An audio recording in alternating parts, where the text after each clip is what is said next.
Hi everyone, welcome to this week's question answer video. I'm answering you guys' questions from last week's video. Please go down below in the comment section, ask me anything you want, and come back next Monday, see my question or my answer. Let me know what you think of it. If I miss your question, it was on accident, please ask me again. Sometimes it just deletes, sometimes I miss it, don't see it. If I misunderstand your question, ask me again, tell me. If you don't understand my answer, let me know. Ask me anything you want.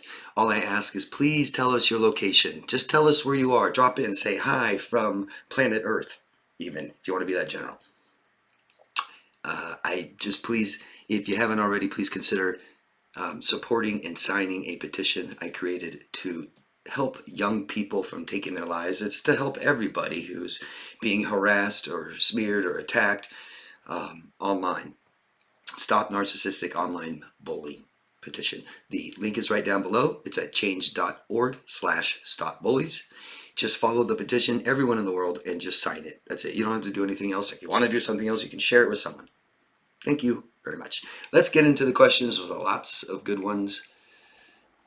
First one is from Brian Bondi. Don't know where you're from. Please tell us your locations. I think if I say locations every 10 seconds, maybe you guys will all remember to do that. Sometimes I wonder if you guys even watch the videos. Thank you for what you do, David. Thank you. I feel so much better these days thanks to you. Had my ex blocked and she deleted the account and created a new joint account with her new man. I don't even care enough to block that. I don't even care enough to block that one at this point. I feel complete healing is on the horizon after 10 months. Good. How'd you do it, Brian? What was the biggest thing that helped you? And if you don't feel like you're completely healed in 10 months, that's okay. Maybe consider hiring someone for help if you need. Rory from Ohio. Hello, Rory. It's so nice that there is no commercials, David. Also, that you keep us safe on here. I appreciate you so much. Thank you, Rory. I appreciate all of you so much. Thanks for sharing all your comments, your experiences. Thanks for sharing personal things here. I know that a lot of you guys don't want to do that online and not comfortable doing that, but I promise you are safe here. And anytime you're not, just let me know, and I'll do what I can. David, don't know where you're from.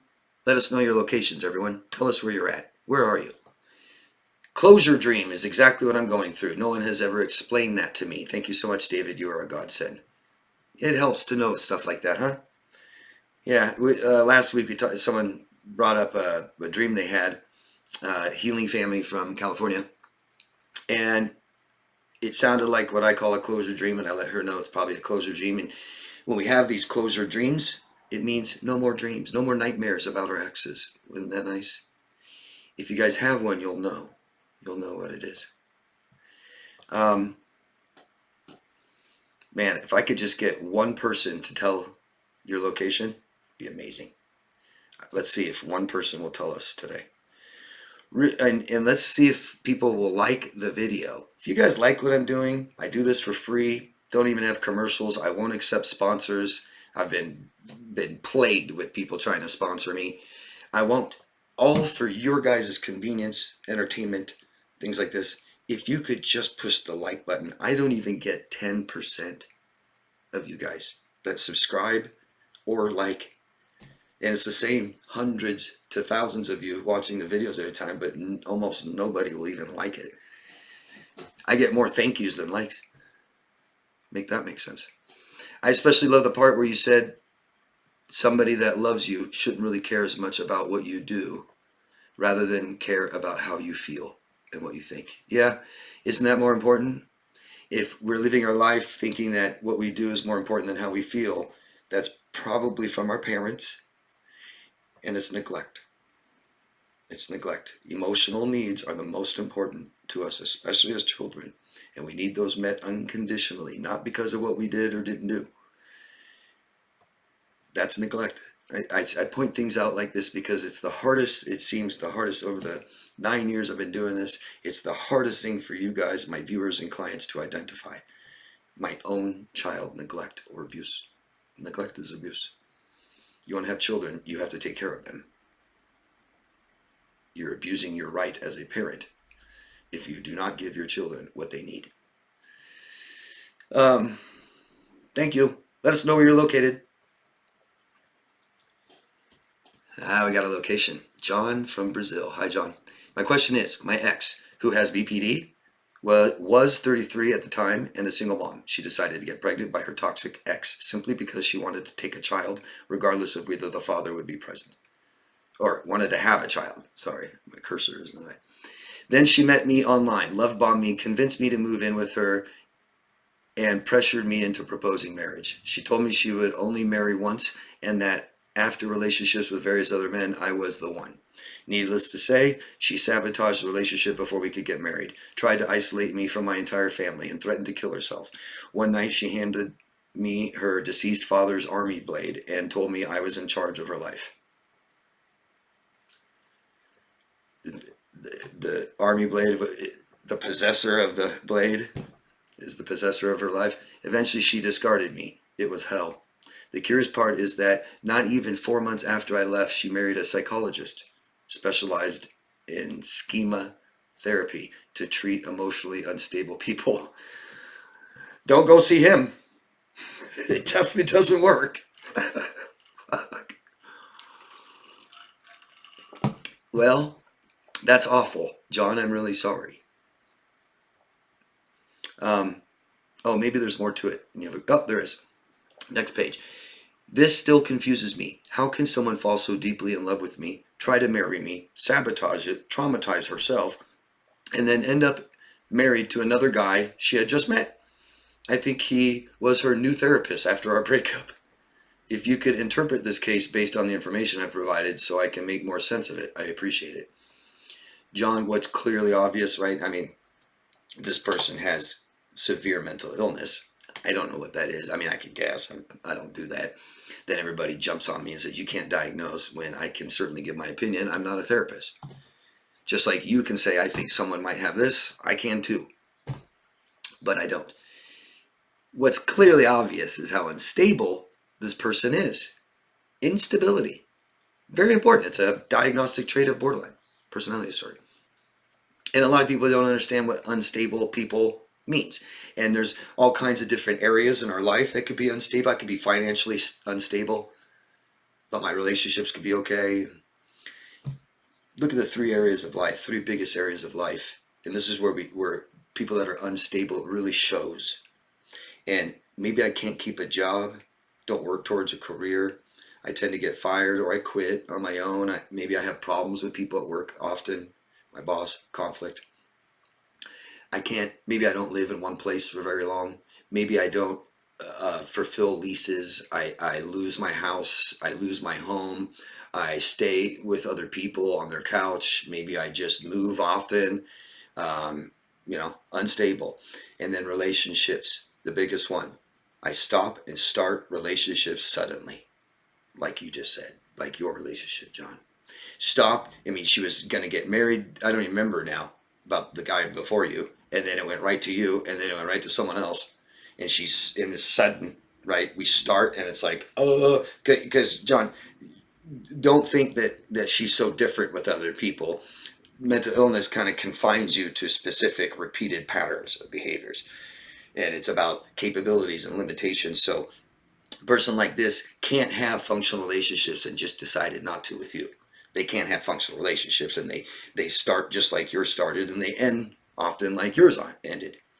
And so here we have this pattern of instability, stopping and starting relationships suddenly. My guess, if she hasn't had a job for very long, whatever she's working right now, or she's not working, and it's going to be other people's fault and reasons, and then she probably doesn't keep a stable home or still lives with her family in her 30s, lives with her parents still ever since, the only time she's ever lived on her own is with a guy that just has her move in with him and then it's over. She doesn't contribute. So unstable people, there's reasons, because these are behaviors, and how they feel is extremely unstable and impulsive. And so unstable people, you have a sense of who you are, and I bet this person has no idea what they need, doesn't know what they want, changes constantly, doesn't know, how they feel, even not very aware of even how they feel, doesn't know what they value. They'll say they value things and they show they don't. Just so unstable, unaware of who they are, and emotionally unstable. That's the big one for her. And this causes impulsivity. impulsivity, meaning she makes decisions without the ability to think or care about the repercussions or what will happen maybe even tomorrow. It's just today. It's now. And if this person is so unstable, doesn't feel well, has lots of emotions, doesn't process, body is doing all kinds of different things. If I can process my emotions, then my body may only have a few or several, many at the same time. But being that there's thousands of different emotions, things my body can be doing, if I'm not processing them, if I'm not aware of them, then my body might be doing 100 different things at the same time. And I just want to ignore it and reject it. Now I have less self-awareness. I can't make myself feel better. I'm looking for immediate gratification and external sources, from alcohol to drugs to medications to doctors to new boyfriends and sex and partying, and I must need a new job. I better move. Screw this person. They're just being bad to me. I feel bad in this relationship. Yeah, but you even lack the awareness that you feel bad all the time. It's not this person. So unstable people are very impulsive, and that means that they want immediate gratification or just do things to self-soothe, seeking external sources, not aware of the repercussions of what's going to happen from this decision, or just simply, I don't care, I'll deal with that later. I need this now. Does that make sense, John? Let me know. We need to take our time to see these behaviors in people, because unstable is hard to hide. And you can talk about their past, you can see where they are right now. I'm not going to date a woman that just got out of a relationship, is going through a divorce, mentions his name in the first couple dates, right? Still talks to him, is so abused and so, oh my God, he abused me so bad, I'm still not healed. I'm not going to get involved in that. So a woman in her 30s or 40s or 50s or 60s who doesn't have a job, who's had a job for 6 months, and then you ask about the last job and that was for a year. Do you see what I'm saying? We need to take time to get to know who people are before we attach to them and start accepting everything. Okay? I hope you feel better, John. Make yourself feel better, heal from this, do what it takes, and if you need help, hire it. Rose from the United Kingdom. Hello, Rose. I don't think he likes Mother's Day. Rose's husband, the father of the children that she had of his and raised. He has those bad jokes at my expense, done in a light-hearted way and odd. Suddenly, from being chatty, he will rush out to work and not actually make eye contact with me, get all his things together, walk past me, then says he's got to rush without looking at me like you normally look at a person and goodbye. Sad. I'm sorry, Rose. This is what he does to you for Mother's Day.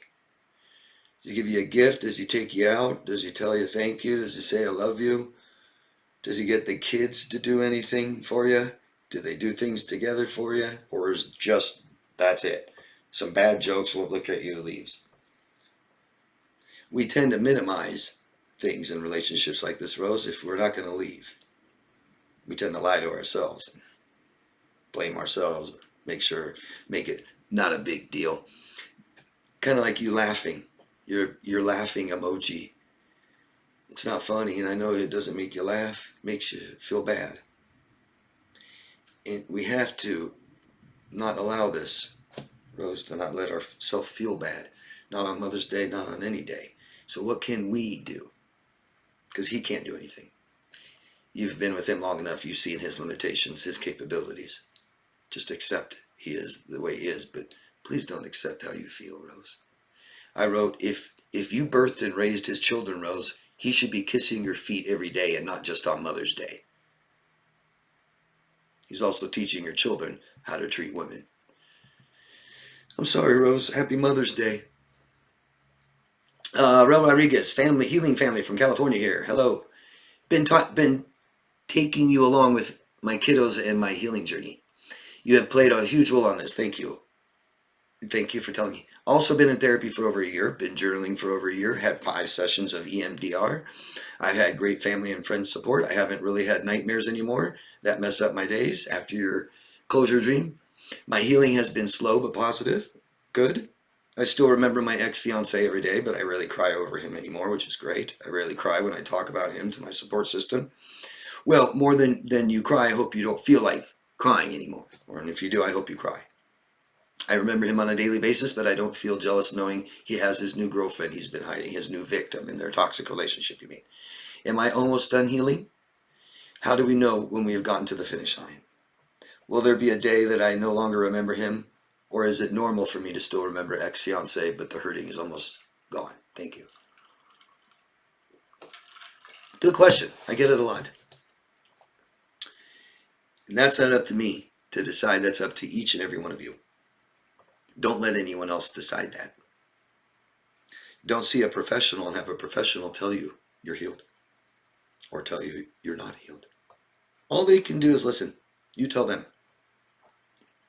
I can't argue with somebody that tells me they're healed. Okay. Even if I think there needs to be more done.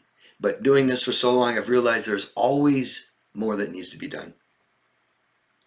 I've never had a client leave me without something more we could do. And we aren't here to be perfect. That's why. We aren't here to be perfect. We're here to have experiences and learn from them as many as we can, as many lessons as we can learn. And healing is life. We are all hurt in our lives. We've all been victimized. And we all need to heal. And I believe that healing is stabilizing, is recovering, and is growing. And I don't know about the other two for sure, but growing never ends. It never stops. And we can grow from every experience we have. That can never stop. There's always more to learn from every single thing we've ever experienced in our lives. And for that, it never ends. There's never a finish line. Not to scare you, because healing isn't just feeling better. We can feel better. I know how to help my clients feel better right away. Healing isn't just recovering from a relationship. I can help my clients do that, and we're all capable of that. But what we don't all do is grow and learn from every experience we have. Most of us, if not all of us, cut that short to some degree. That's okay. That's okay. Are you healed? You don't ask me, I ask you. Are you healed? Let us know. What do you think? Do you think that you're healed? Do you think there's more? I know there's more, but we aren't here to be perfect. Doesn't mean you have to do it. Sometimes there's more important things in life, and we only have so much time. You said, is it normal for me to still remember my ex-fiance?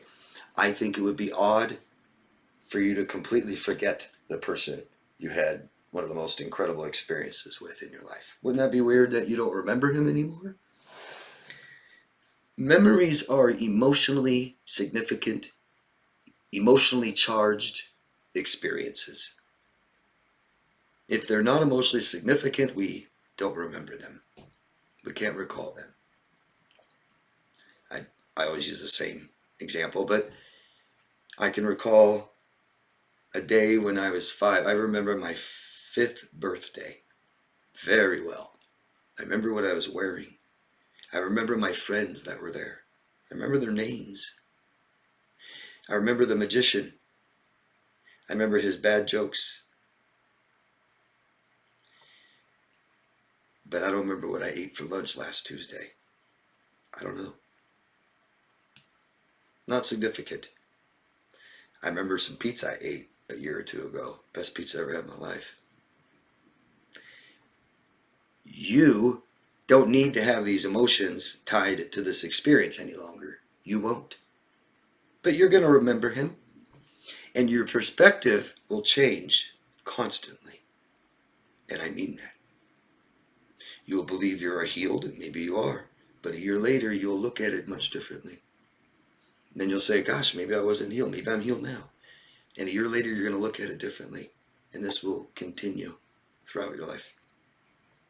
So what do you guys think? What do you think healing is? Are you guys healed? What makes you believe that you're healed now?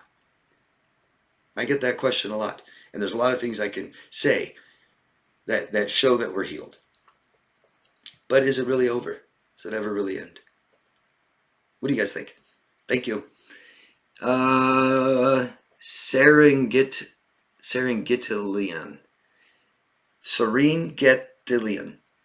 Don't know where you're from. Tell us your locations, everybody. Locations. I've always wrote my feelings down on occasion. And to hear you say, write your feelings down is something I feel so strongly about dealing with a male borderline I've known for the last 5 years. So many times I say to myself, I need to write a book to get it all out of my daily life.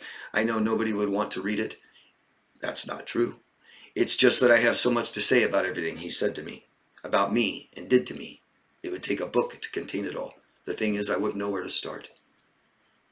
Start with the first thought. Start with the first feeling. Tell your story to somebody. The truth is, the reality is I have negative thoughts. I have negative feelings. What are we going to do about that? Well, DeMar's coaching is telling you, I'm talking Ilianism, third party, that we have to heal and express ourselves by talking. Second, writing. At least do that. And we take out these negative thoughts and negative emotions and we tell someone, we get it on paper, or we keep them in there. It's up to you. You don't have to do anything.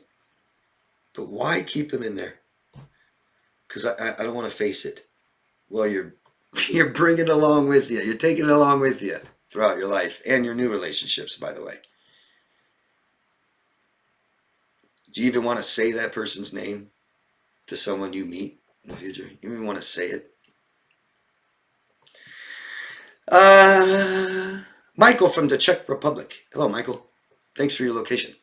Is it possible that somebody matching 5 narcissistic criteria is not narcissist when they have even narcissistic rage? I decide it's narcissistic rage because of triggers, which triggers it. Ego hit, noticing their fault, etc. Well, no, the criteria for the DSM, which is what professionals use here in our country, I don't know what they use in the Czech Republic, but if you're referring to the DSM, there's 9 diagnostic traits. To have the disorder, you have to have a pervasive pattern of 5. And so it's not good to diagnose other people or trying to figure it out. And it's very difficult, and it can be very hard for people you know, which might sound funny. Sometimes the people closest to us, we can't figure them out as well as looking at somebody, but that we don't know. But if they were to, if a therapist decided, not you, if a therapist decided that a client meets 5 diagnostic criteria traits out of the 9, that is the criteria for the disorder. So they have the disorder regardless of you thinking that they have rage because of triggers. Doesn't matter. Doesn't matter why. Right? Most professionals can't even agree on why, to be honest. So it doesn't matter anything else that you have to say about it. And it doesn't really matter if you think they have 5 criteria. I bet you're wrong. I can't even tell you enough how rare that is. That people have just 5. 0 to 1, 8 to 9. That's what I see. Very rarely see 5. Just kind of hanging around there, not sure. Maybe on some days. Maybe not. I just don't see that. If they have 5, they probably have a couple more. But Michael, that's going to be, it's not something that we do. And I'm not saying it's unethical or anything like that, because I know you're not a professional. You're just trying to figure it out. The reason I'm saying it's not something that we can do because we don't do it very well. It's difficult. It can be very hard. And you can come up with something and then you'll just keep doubting yourself anyway. What I do, maybe this will help you guys, look at the criteria. And you got to go a yes, no, I don't know. And it has to be definitive, 100% sure that they have this behavior and it's a pervasive pattern. Not just one time, not just with you. You see how hard that can be? And then you have to understand what each criteria is really well. Most people I talk to about this don't understand all 9 really well. So then you come up with yes, absolute, no, or unsure. And if you have 8 or 9 absolutes, put somebody that you probably that you know them better than anybody else knows them, you know, then they probably have it disorder. And not just that. And it doesn't matter about any other ones they have. They either have it or they don't. Not affected by that one. Anyway, hope I helped you, Michael. Let me know if I answered your question. Dan from Dublin, Ireland. Hello, Dan. I have a friend with bipolar disorder, and I suspect BPD. It's the most common misdiagnosis in psychology. We work together is borderline being diagnosed with bipolar. We worked together in a fast food takeaway. We got on well, but I noticed that she was very easily triggered. And when I tried to explain my autism to her when we met up, she sent me a text afterwards telling me that all I talk about is myself. Sounds like, does she talk about herself a lot? Then, as far as I was concerned, we had a good conversation, and I merely explained that I appear awkward or blunt. It's my autism, and I don't mean anything by it. That's nice of you to tell people. You might be a little hypervigilant. It's kind of like people that tell me in Europe, sorry, David, I don't speak English very well, and it's like I can hardly even detect a freaking accent, let alone I don't speak English well. She chose to ignore my advice. Oh, wait. Oh, I kind of jumped ahead. She recently dated a man I suspected was financially abusing her. She asked for my advice. I felt he looked much older than her, and by the sounds of it, he was manipulative in getting her to pay for everything. Financial exploitation. She chose to ignore my advice and stayed with him. All of a sudden, the relationship has broken up, and she's constantly commenting online about my appearance and asked me why I didn't tell her I was going on a date for St. Patrick's Day. She commented when I got a haircut and beard trim, and she wanted me to stay looking like that. Oh, so she's flirting with you. It felt like we were a married couple. I swear. So she has no boundaries, and it was enmeshment. She gets very easily offended and can be quite demanding. I blocked her on everything as I'm worried this could go further, and I even received a friend request from her mother on Snapchat. Did I do the right thing? Any advice would be appreciated. Okay, so you did, what did you do? You blocked her on everything, and you accepted her mother's friend request. Oh, shoot. Sorry, guys. Okay. So, I think just, look, it doesn't matter what you do. And I'm not going to judge you. I'm not going to tell you what to do. I'm not going to tell you you did something wrong or anything like that. Did you do the right thing? How is it working out for you? How does it feel? Does it align with who you are? Is it helping you get what you need, what you want, feeling good, match your values and your beliefs? Or is it not? Is it hurting you? Is it damaging you? Does it feel wrong? Is it not protecting yourself? Those things are up to you. I don't tell people what they did was right or wrong. It's hard enough for me to figure out what I've done is right or wrong, right? So, and we're all just too different. There is no one way to live. Even if I think that's the right way to live, that's for me. I do have to say, blocking her from everything and then accepting a friend request from her mother is odd. I don't see how what you need, want, feel, value, believe, and protecting yourself aligns with that. It seems a little contradicting, right? I blocked her because I'm over. That means you're done with her, done with the relationship, and you definitely never want to hear from her, see her, talk to her ever again. Is just for me, and we're all different, and you guys might have different opinions. Please chime in, let me know. But I think that family kind of goes with the person. Friends too, unless we have mutual friends, and maybe even some of them. It's not great to end relationships. We gotta be careful of the ones we start. But this is not something you seem to have had much control of. You weren't really aware of what was going on, I think, for a while. And then all of a sudden you feel like you're in this relationship with her. She doesn't sound, she sounds completely toxic. I wouldn't want her anywhere near me. But it's nice to explain to people why we're not talking to them. It's nice to give them closure for both of us. It's out of respect and stuff. But if she's too dangerous, then maybe we can't. But I don't know if she's that dangerous. That's up to you. But maybe contemplate on talking to her mother, right? What could you? I don't. What would make me not want to talk to the daughter but talk to mom? It's like daughter wasn't safe, but mom's safe. What do you get out of it? You just want to talk about the daughter or something? Say goodbye to all. Throw the baby out with the bathwater, right? I mean, you're not going to keep talking to the mom, right? You want to talk to her one time, you have something you want to say to her, or ask her or something. My guess is it's her, not her mom. You blocked her, and now her mom contacts you by using her mom's account. Figure out what you want to do with her and let it align with the mom. Don't want to talk to her, don't talk to mom. If you can, if she's not dangerous and stuff, you want to give her some closure, tell her the reason, tell her the truth. But if it's too dangerous, don't do it. I don't know what else to say. Do you have another question about it? Ask me. Don't know who this is. Don't know where you're from, but Window to the World 642. Let us know your locations. It's clear that those in the comments who lean towards a defensive posture have tipped their hand. This is a good comment. I remember this now.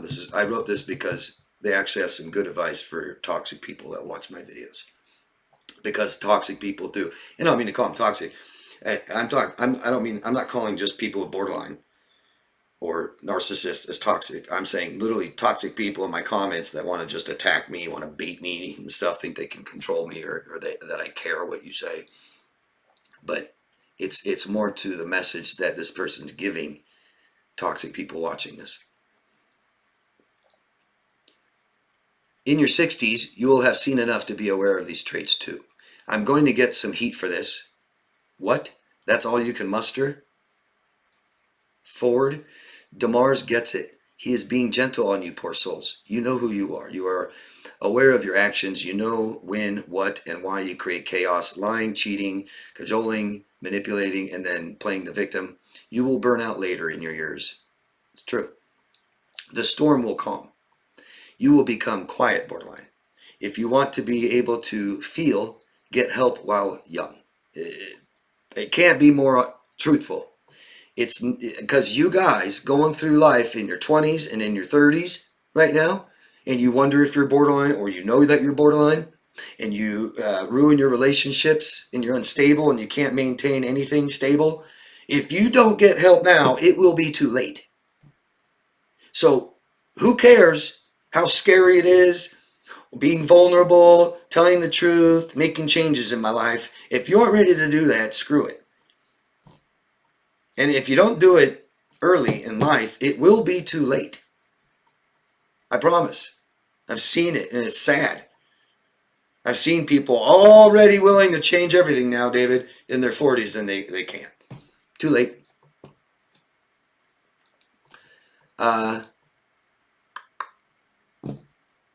If you want to be able to feel, get help while young. It's not everyone else, it's you. It's not your fault you were wired this way, though. Early life events and genetics did. Problem is, you're the only one who can do anything about it. I can't help you. And you can try to change my mind, you can piss me off and whatever, it won't do anything for you. That's not going to help you. There is a reason everyone is taking you to the water. Why do you always decide not to drink or fake like you drink? It's because people get too comfortable in their identity and get too scared to change.